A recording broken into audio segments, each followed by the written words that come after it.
Okay, we're going to honor everybody who is able to get here at noon and get started. Welcome.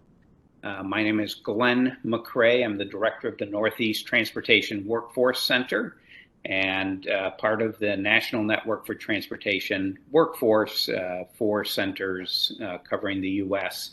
on looking at critical issues in workforce development for the transportation industry. And this is one of our occasional webinars, also in concert with the National Transportation Directors, to bring kind of new, innovative, and fun information and techniques out to our wider community. So I want to note that this is being recorded and will be available for viewing afterwards. We'll be sending out a link to all of the participants for that. And I'm really excited about today's presentation. I started talking with John Hanson last summer, actually, about the work that was going on at his organization and was very intrigued by the way in which they were developing a sense of common trust and common ability to work together through a pretty unusual technique.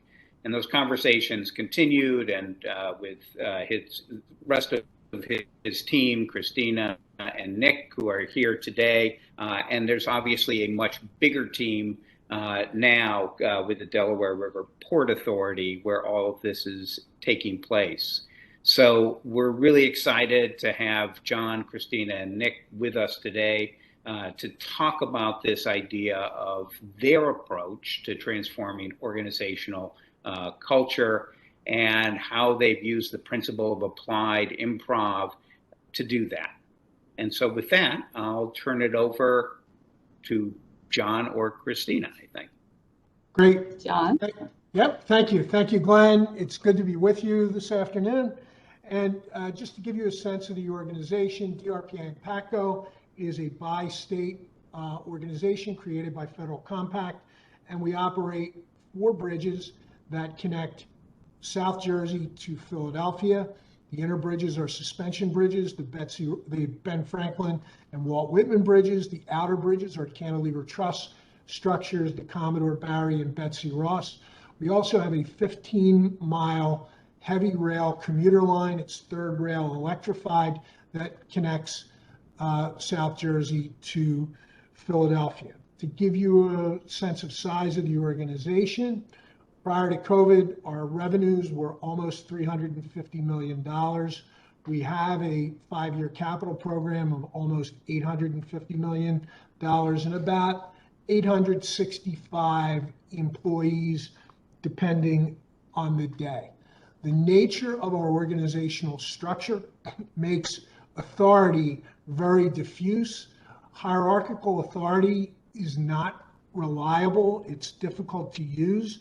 And so we spend a lot of time building consensus. And if you're going to be successful here, you've got to build consensus and you have to be good at it. So when I took over in the beginning of 2014 as CEO, the organization did not have a great reputation among the community. And in fact, some employees shared with me that they were embarrassed to tell their neighbors where they worked. We were at that level. We wanted to transform the organization, and we searched for the ideas that would transform it, a way to communicate those ideas, and then a way to practice and rehearse to live those ideas so that they came naturally to us. And so the ideas that we used came from an MBA program that I was in at the time at St. Joseph's University, and we chose servant leadership, and particularly the idea of stewardship, which meant that we recognized that we didn't own the bridges or the train line. We held them in trust for their owners, who are the community. Closely related to that was humility and the value of humility, because we'd been seen as self-important, insulated. We're not affected by the laws of the state of New Jersey or the state of Pennsylvania. And so people sometimes thought of us as arrogant, and we wanted to drive home these ideas of humility. The communication method we used was the strategic plan to communicate these values, and we realized that improvisational tools would allow us to practice and rehearse these concepts. And so it's important to us that all of our employees are connected to our purpose and committed to our cause. And that's how we go about sort of practicing this stewardship cause that we have.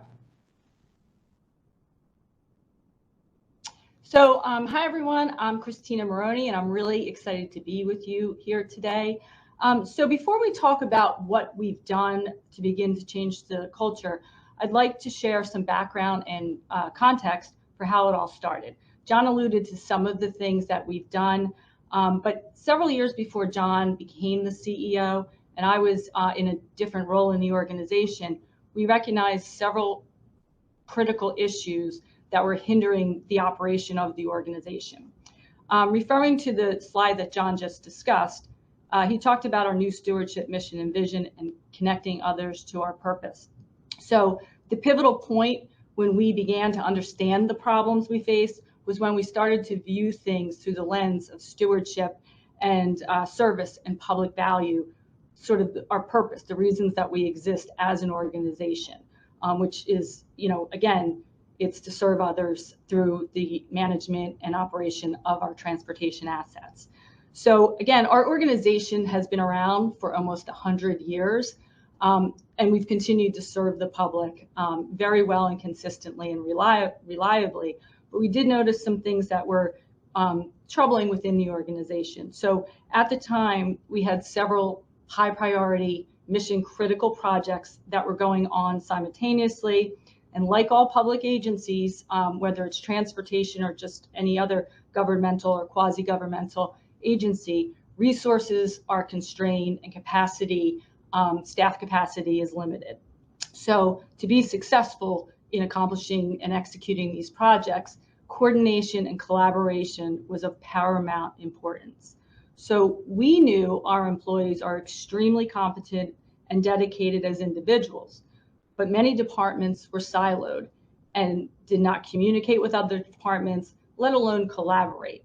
This wasn't intentional. This wasn't in any way, intended to be harmful, but it was preventing us from performing as efficiently and effectively as we should. So in addition, at the time, again, John alluded to this a little bit, many of our employees were very dissatisfied and frustrated by salary levels, opportunities or lack thereof, perceived lack thereof for advancement and promotion, low levels of trust throughout the organization, which we all felt at the time, and simply not feeling valued. So the question was, how do we begin to build trust and approaches and collaboration in our organization? Again, at the time, on a very small scale, John was not yet the CEO, we began to experiment with innovative approaches and creative solutions to foster collaboration across the Delaware River Port Authority and PATCO. We facilitated a new strategic planning process, which was actually the first of 2 new processes over the last 12 years. We began promoting authentic communication and 2-way communication feedback loops between management and employees. So we're not just asking you what you want, we're also responding and giving you reasons why we can or couldn't follow through on some of your input. We built connections, as John mentioned, around our stewardship role and purpose. We started branding and again, not marketing superficially, but really hitting home our role as stewards of public transportation assets. We launched a process improvement program, which we called Lean Government, based on the principles of Lean and Six Sigma. Again, that represented the collaboration of teams across DRPA and PATCO. And at the time, we had approximately 100, or initially 100 people from all areas and levels of the organization. We focused on accountability, personal responsibility, and legacy to accomplish the work of the authority. So we made some progress. So, and then when we were undertaking those sort of pre-programs, I was in a different role as well. I was the chief financial officer at that time. Now this slide really represents a diagram of our approach to connecting people to our purpose and enlisting them in our cause. Our strategy for serving the community, both internally in the organization and externally, our stakeholders. So again, by the time John became the CEO in 2014, and I was actually still in my previous role, we felt we were on the path to change, but we knew we still had a lot to do in order to move the organization or turn the ship in a much more radical or positive direction towards transformation. But again, the question, how? So we had learned over the years that people are primarily motivated by opportunities for autonomy, mastery, and purpose. So, again, in the public sector, it would be very difficult. It's not a lack of trust in our people, but we have to balance trusting our employees, i.e. autonomy, with the demands of the public who we serve in terms of accountability and transparency. So instead, we really focused our time and resources to foster mastery by promoting employee training, growth, and development, and on purpose by, once again, consistently emphasizing the concepts of public service and servant leadership. We were very clear at every step about our commitment to creating an environment that encourages, honors, and rewards collaboration, meaningful communication, and the open exchange of ideas. Again, the two-way feedback loops that we've tried to create at all levels between management and supervisory personnel and their direct reports. Finally, we were very committed to creating an organization that values results and emphasizes accountability. So one of John's first actions was to meet with all employees across the organization. We scheduled meetings. It wasn't one-on-one because, again, we have 865 employees, but we scheduled small group meetings. That was the first time. Subsequently, he's done, additional meetings without managers and supervisors present. But after the first round of meetings, John communicated his vision, his expectations, and what he was hoping to accomplish in bringing everyone together behind our stewardship mission. We then conducted an employee survey to help us more fully understand sort of the more granular issues that existed, again, at all levels of the organization. Not surprisingly, the results were extremely consistent with some of the problems I previously described. Our employees were simply dissatisfied and weren't happy with the situation, our organizational status at that time. So we really focused on building a more collaborative leadership team, and that's when we created the CEO Leadership Program to bring our senior managers together to practice leadership, team building, and other soft skills using applied improv concepts and exercises. So for the record, today we view those soft skills, which Nick is going to touch on in the next slide, they're now viewed as essential skills in our organization. And I mean, they're consistent with our shared values and disseminated at all levels to all employees and externally to other external stakeholders. So the bottom line is, at that time, in the early days of our program, we really began encouraging employees, and at this point it was mostly managers and supervisors, to take reasonable and responsible risks and to cultivate a judgment-free environment where anybody's ideas would be considered and supported. So in addition to the big idea that we had about stewardship, holding the assets in trust for the public, were these other ideas from servant leadership, that a leader's main goal and responsibility is to serve others. First, their people, then customers and other stakeholders, and that the servant leader focuses on people that are directly below them. And really, this means turning your chart upside down. And when you do that, the higher that you are in the traditional org chart means the lower that you are in this new inverted org chart, the more people that you have to serve. But this, we believed, and it is bearing out, leads to high levels of commitment to the cause, as well as performance, and enables us to practice stewardship and practice humility and service. And along the way, thanks to a couple of books that we were reading, we realized that these are the basic tenets of improvisational theater. So that's where I came in. I'm Nick Gillette.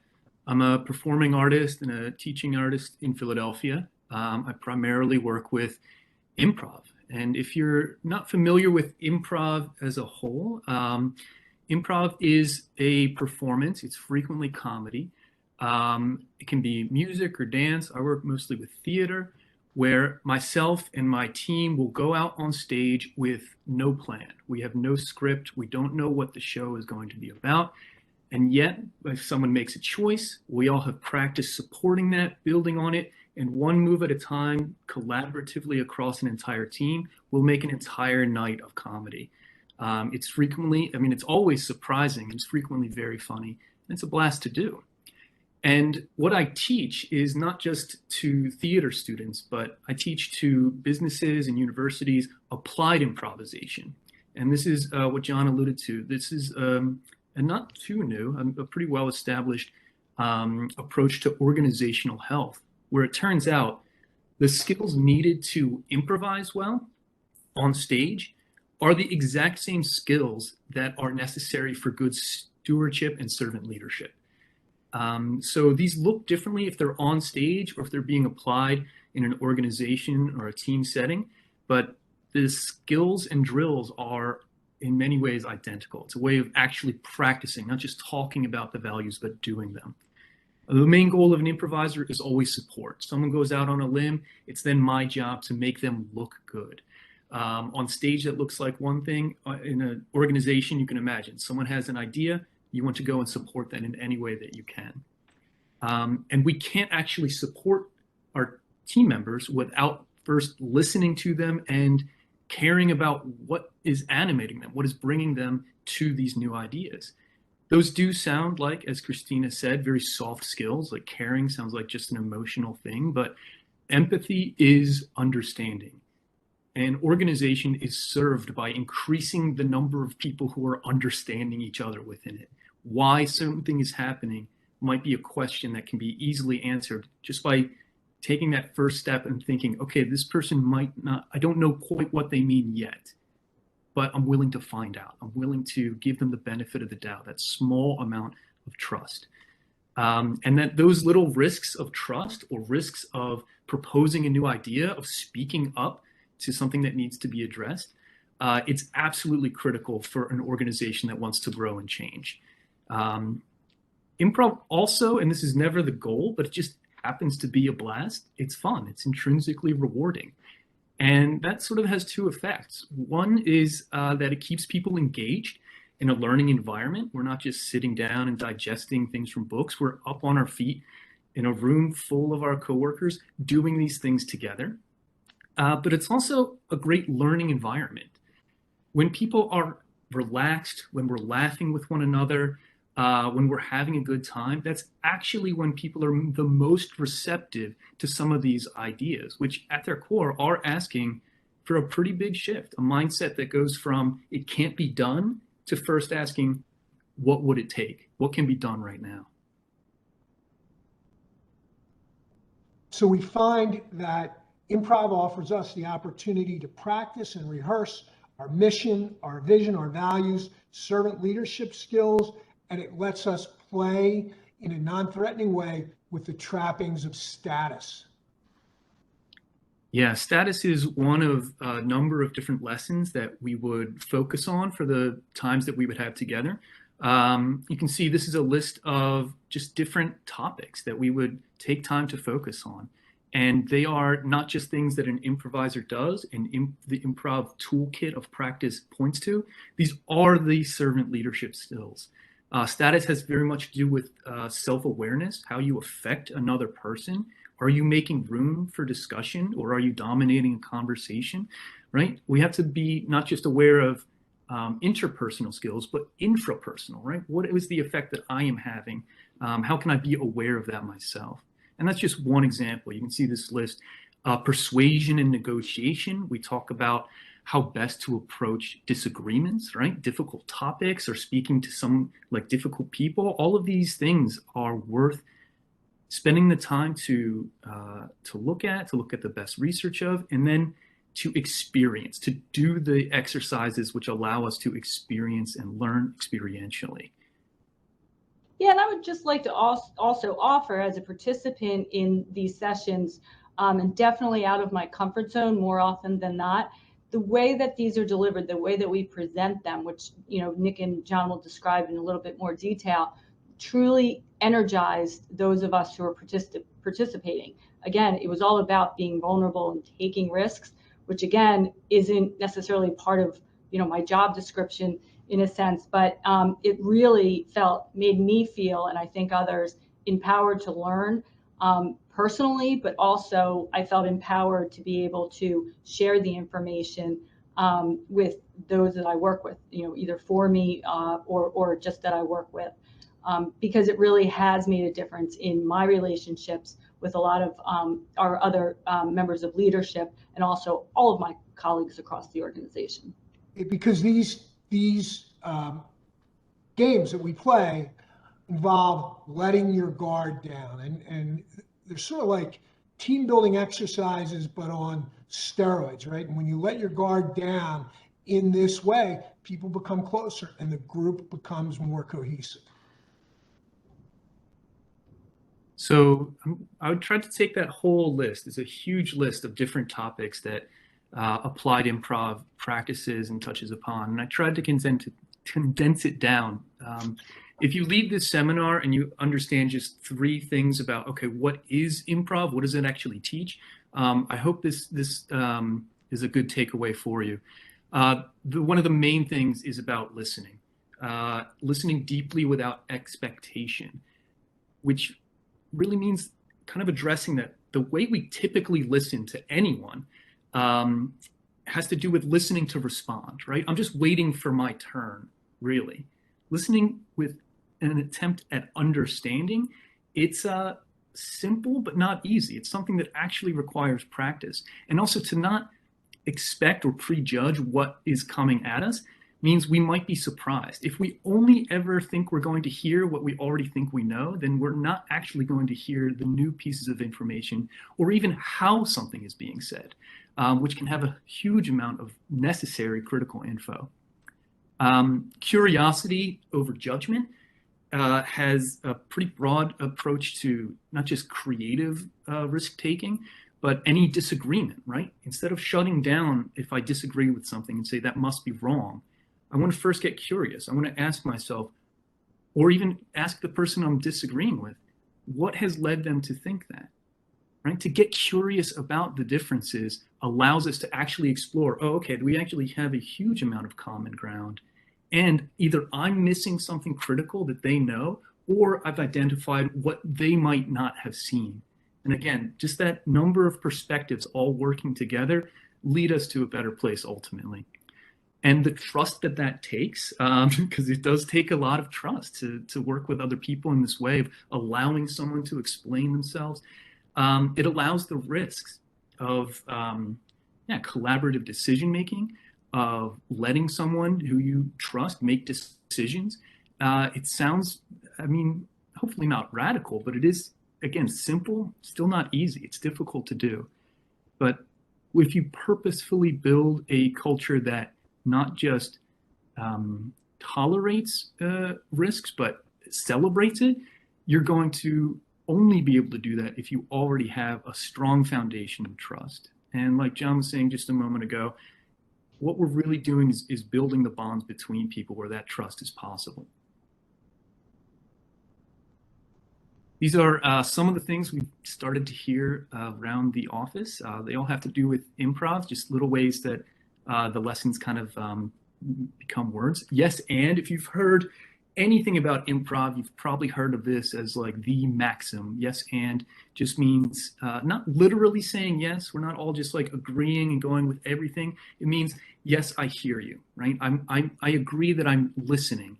And I also have my contribution. It's just a shorthand way of looking at that. Bring a brick, not a cathedral, and do the next little thing are related. I don't have to come with the full idea pre-planned and already complete. In fact, if that's the case, then I'm excluding a lot of other perspectives I might miss. But if I bring a brick and then you bring a brick and suddenly we're building something together, then it's going to be a tailor-built solution. It's going to be responsive as all of us are looking at it. Do the next little thing. Same about just an iterative approach. Do what you can with what you have on hand. If you have an organization that approaches change, not with it can't be done, but rather what would it take? Sometimes what it takes can only be small at first. But if everyone's on board with that, it can grow and grow with momentum. And Nick, this is one, do the next little thing is one, I love them all, but one that I've leaned on a lot, right? I realize I don't have to solve the whole problem right now. I don't even have to solve the whole problem. All I have to do is the next little thing, the next right thing, and trust that somebody else will take it from there. Mm-hmm. Yeah.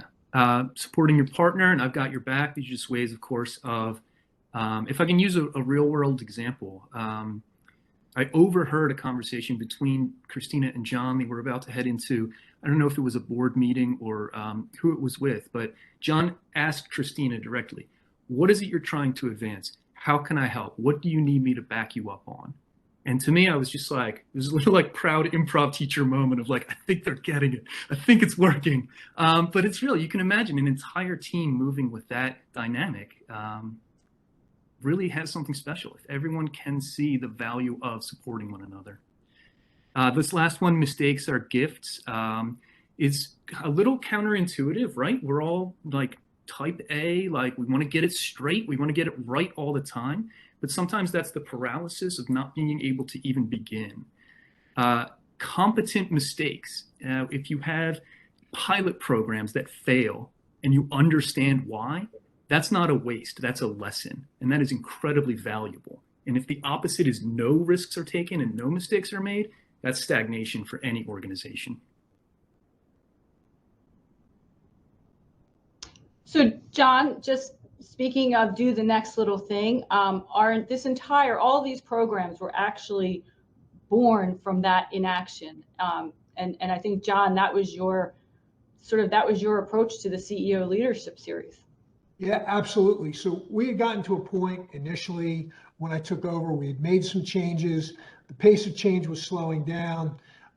Some of the people who were closest to me in the organization, including Christina, were pressing me for more. And then I had this meeting one day with Christina. It was an impromptu meeting, and she just pressed me like, what do you want to do? And I blurted out, I want to have a leadership club. I want to have a club devoted to leadership among the organization. And so from that, the CEO Leadership Series was started in a format that's pretty close to what we still use.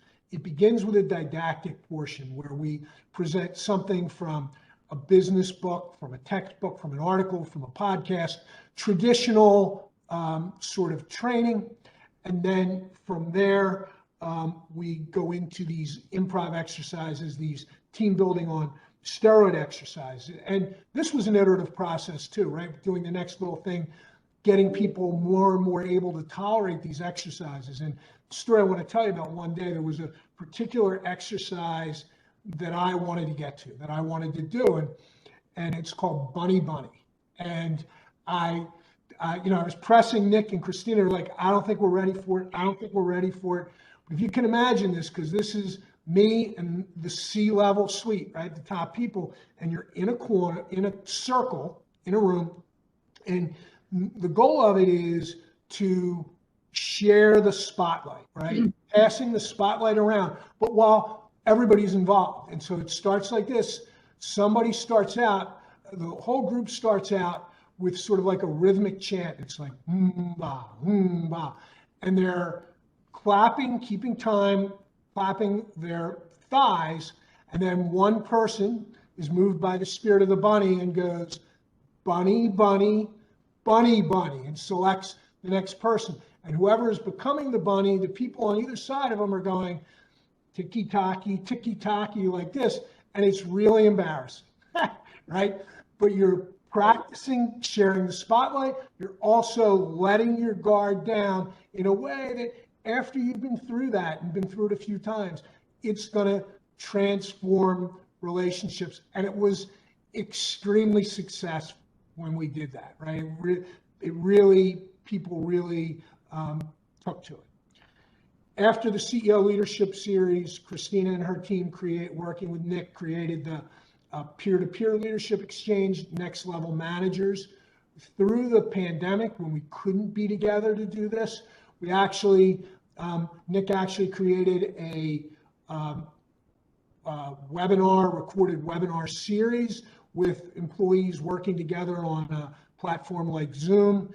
And coming in 2022, we're looking to expand the live improv training to make it available to all employees. Yeah, and I'd just like to add that throughout the pandemic, we continue to, again, to host the CEO leadership sessions and the peer-to-peer leadership exchange virtually via Zoom or Teams, depending on the session.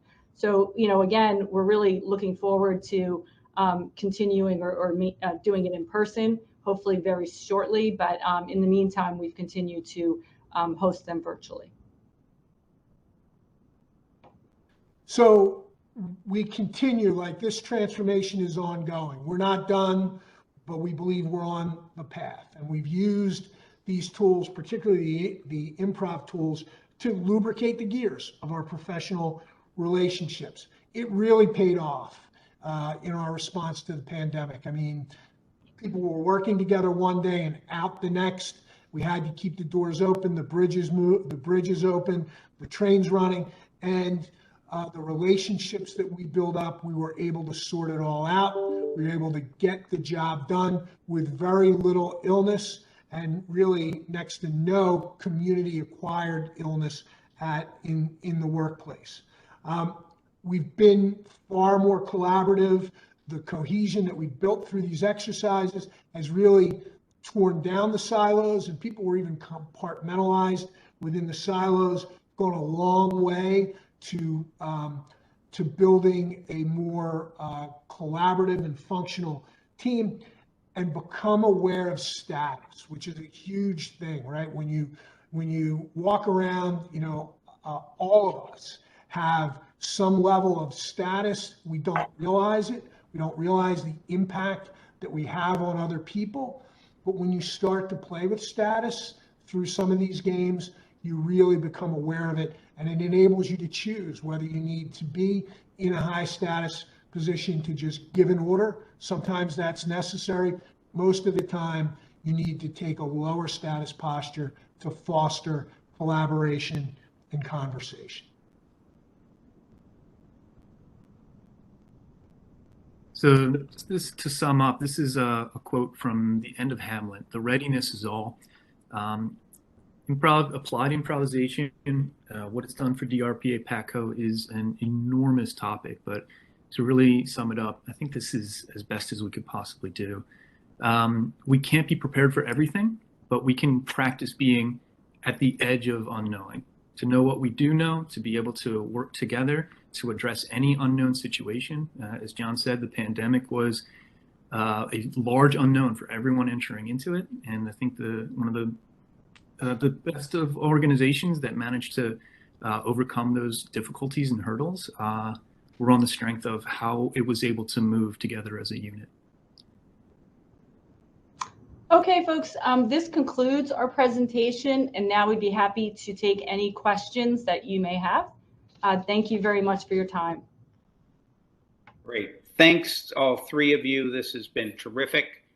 We do have some good questions coming in through the chat, and I'll pass them on. This has been a lot of fun, and people feel free to continue to just type into the chat any thoughts or questions you want to share with the group. If we don't get to everything before 1, we'll definitely follow up with that. The first, and I think, Christina, you already spoke some to this, is did you have any difficulty getting buy-in from employees who felt like they were really out of their element with improv, which I think could be a fairly universal thing? I'll start, because absolutely. I mean, when John first proposed that we do something like this, I was very supportive, and I was, really behind him, but very like, oh my gosh, I don't want to do it. So, I'm speaking for myself. I wish I were more comfortable, and I've gotten comfortable over the years, but it was definitely, we very gingerly approached the improv. We didn't just force people. First of all, these sessions are all voluntary. We strongly encourage participation, but I think we probably had 23 to 25 people in the senior management program initially, maybe even less. And now we've got upwards of 40, 42. And again, everyone can't come to every session, and the virtual sessions are a bit of a stretch, are more challenging. But again, we built trust. We understood no one was going to heckle one another or make fun of, or talk behind your back. It just became increasingly normalized. And some of, again, the terminology that Nick focused on, it's not a stretch. These are things that if we're not, walking around the hallway saying, bring a brick, not a cathedral, we're at least realizing that individual contributions are all welcome, but they don't have to be perfected. So I think, again, we still have some work to do, but we are, mindful to change it up. And we also, do surveys, not frequently, but we do surveys to see what others are looking for. Again, people push back against the improv, but it's really important. And I think, we've sort of overcome the initial hurdles. And one more thing that I would say in this, originally when we were trying to get an improviser on board, and Nick's actually the second one that we got, I started out doing it because we wanted to get started in the spirit of do the next little thing, right? The first outside improviser we brought in, he's a great Philadelphia improviser. His name's Matt Holmes, and he does a show called Matt End. And literally what he does is he pulls somebody out of the audience who has no improv experience, and he does a whole show with them. And he does a brilliant show. And the point that we made with it is the guy that he pulled out of our group when he did a fantastic job, had no experience. People were stunned because of this guy's particular posture in the organization. And the idea being that if he could make that individual look good just by supporting him when he knew nothing about what he was doing, imagine how good your people will look. They know what you're doing if you support them that way. And that kind of broke the ice. And we took it very easy in the beginning. People went to status. They always went to high status to protect themselves. But over time, people dropped their guard and dropped the status. Yeah. I think the question about buy-in is a great one.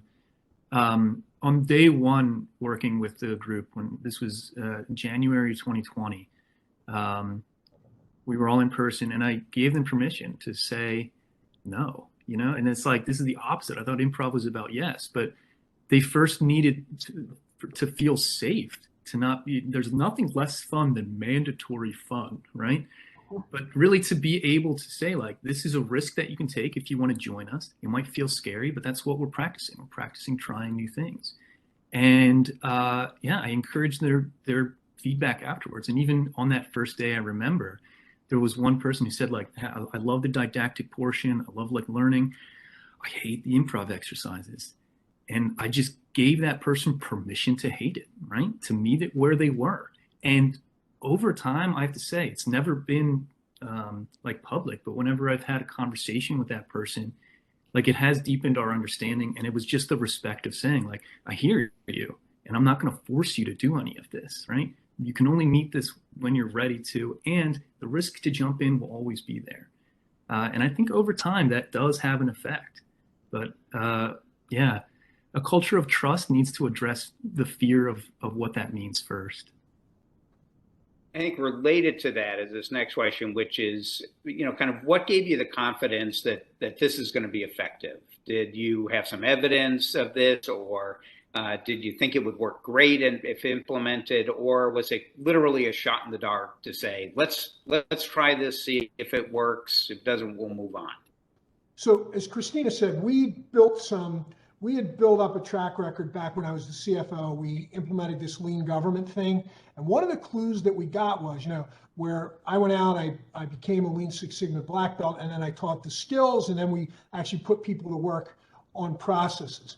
After we sunsetted that, because we couldn't get the full commitment of the organization to buy into it, people kept saying to us, what I really miss about that is I used to get to meet people from all across the organization who I never met before, who I never got to talk to, who can help me do my job, who are giving me ideas. So we knew that we wanted to do something that was going to bring people together, right? But we were in a different time in the organization. We also, we were reading books. Somebody asked about books in the chat.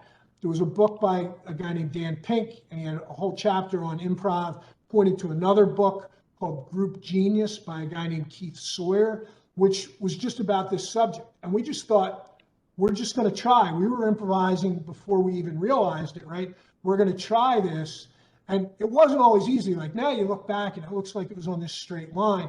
I can remember having meetings with Christina and Rob Alessiani, sometimes who was the guy before Nick who we had, and say, are the wheels coming off this? Is it falling apart? What do we got to change? So we didn't know, but we knew the state of the organization needed to change. We knew we needed to try something, and we just were like, if this doesn't work, we're gonna have to change course.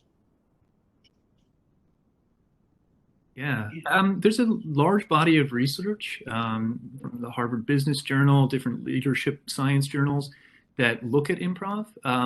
They all conclude generally the same thing, that this might be something.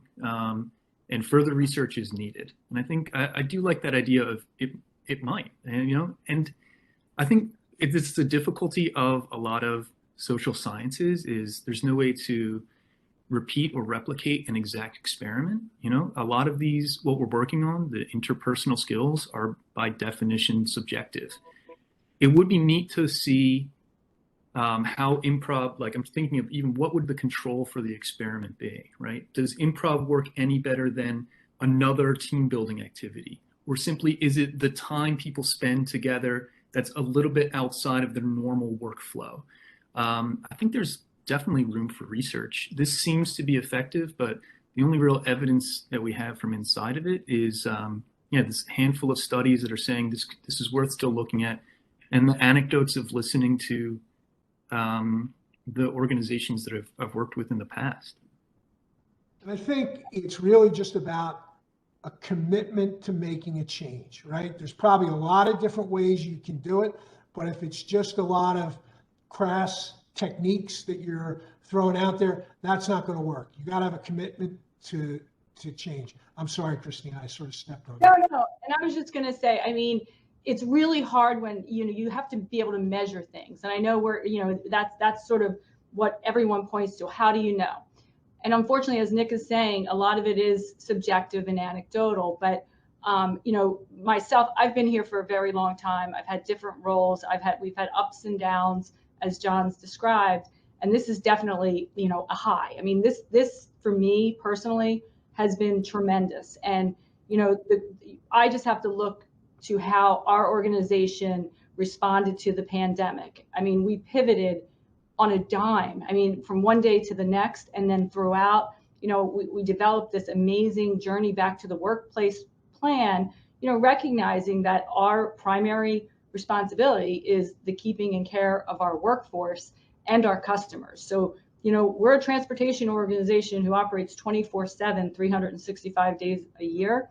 So we had no excuse. Granted, we pulled people as needed, and some of us were remote, but we mobilized. We had a task force. We were communicating. John, we had daily calls. I had daily calls with my staff. It was just, we really didn't miss a beat.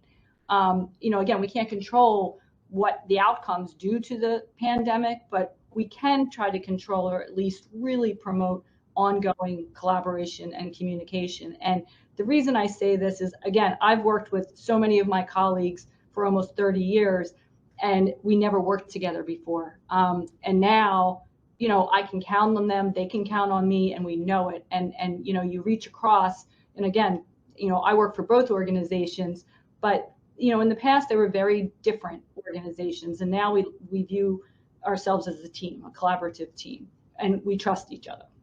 And this book that I talked about, Group Genius by Keith Sawyer, he's a professor somewhere out in the Midwest who studies creativity. And his premise is that creativity is not the insight of one great mind that then disseminates it. It's a bunch of small sparks that among a bunch of different individuals that cumulatively make a big difference. I'll get that done. Great, thank you.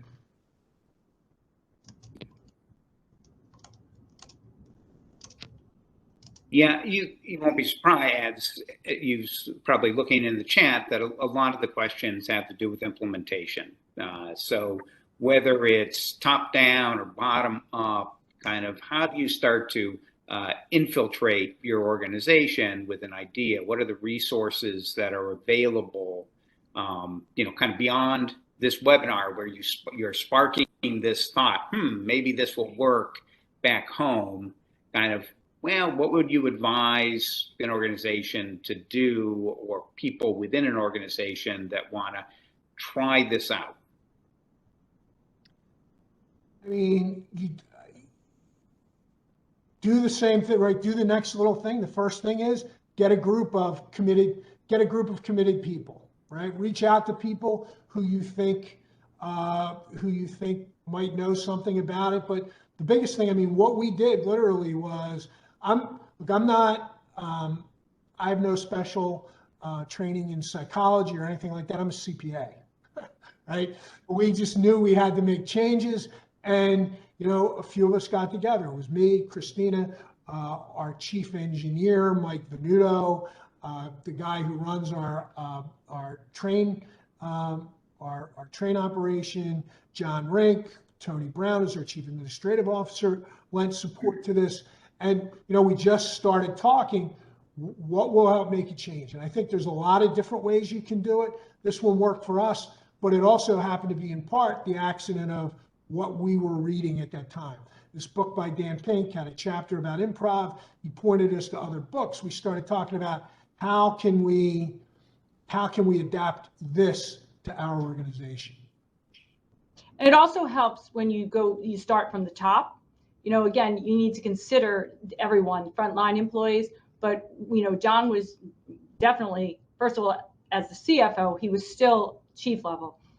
So it just made it a little bit easier to get support and buy-in, because this was John's vision, a CFO and a CEO. And it made it very easy for some of us to get on board and to just probe and again, explore and experiment and say, what about this? And what about this? And, I'm looking at my bookshelf. I mean, I have probably 100 books that we've touched upon, perhaps not doing a deep dive, but, we've done things like Simon Sinek's Start With Why. And we workshopped that a couple of years ago, and we came up with our leadership team's why statement. The soul of an organization. I mean, I think one iteration of the CEO leadership program was sort of like a de facto book group, where we procured copies of certain books upon request. And then, we just dove in and did a couple of sessions on each of the books and each of the topics. And people can recommend and propose topics or anything of interest that's going to help us. Again, improv is not, it's theater, but it's for application in the business and organizational environment. And I think we've done a really good job to make sure that that's first and foremost. It's the performance of all of us within the organization, and this, I've said this a million times, we're not doing improv just for the sake of improv. Yes, it is fun, and yes, we do play, but it's very focused toward what our expectation is in terms of the outcome. Yeah, John, I know we talked about this issue of it's interesting that you and your CEO, so you can kind of bring this in without a lot of resistance, but you also don't have an unlimited budget for something like this just because you're CEO. So how do you deal with, the cost aspects of, or what are the cost aspects of this type of programming within an organization? So this was really, for us, really cheap, right? Because we didn't get consultants. We just decided to do it on our own. Initially, it started even just with me doing it. We had tried to connect with a local improv theater. In fact, the one where I got my training, but they were going through their own growth issues at the time. They were expanding and couldn't get involved. And so we just started. And at the time, look, I really did a deep dive. I trained in it and I performed. I performed with a couple of teams around Philadelphia, and there was a guy who became the first coach. I mentioned his name before, Rob Alessiani. He was the coach of the team that I was on with a bunch of people who were half my age or less.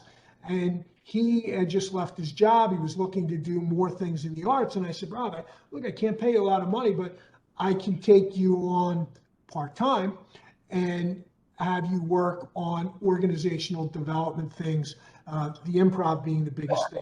And so Rob agreed to do it, and relatively inexpensively as a part-time employee.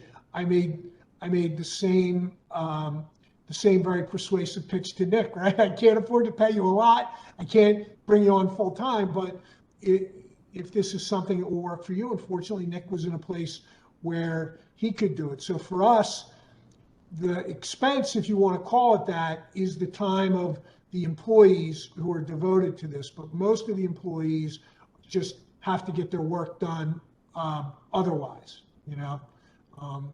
And normally we do it during lunchtime. So, right.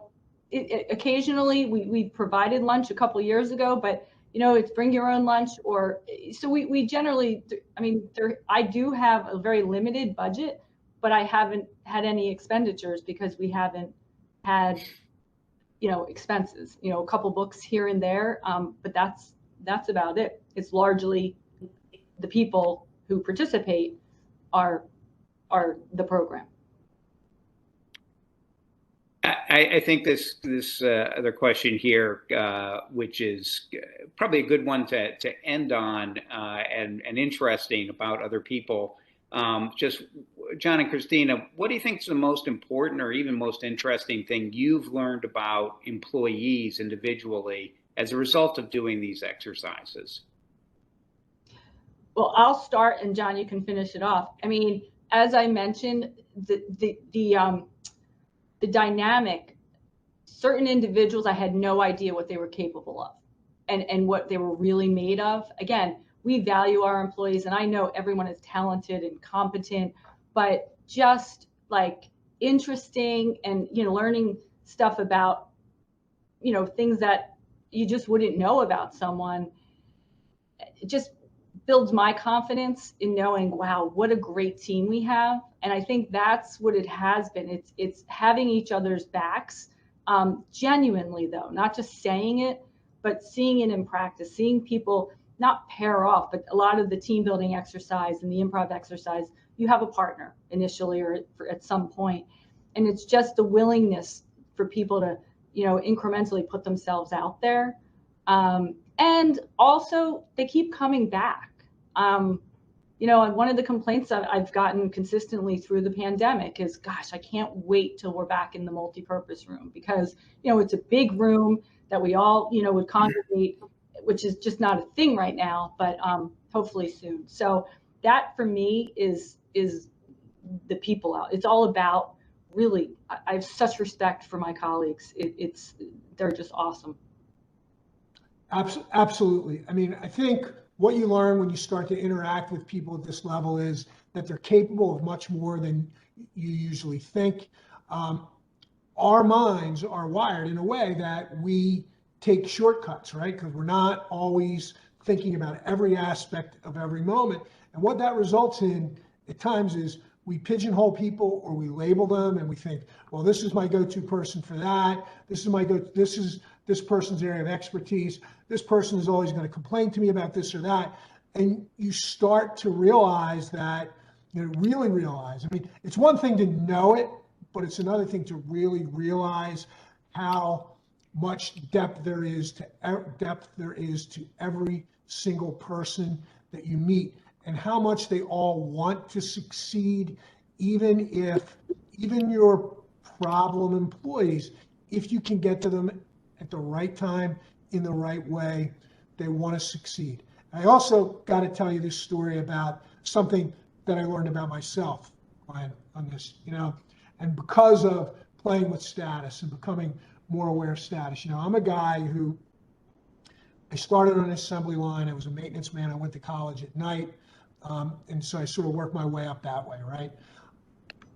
So I always had this idea of myself as somebody who doesn't take themselves too seriously, is sort of a lower status person. And one day I walked into a meeting and there was a guy sitting at the head of the table. My immediate reaction was, that's my seat. Right?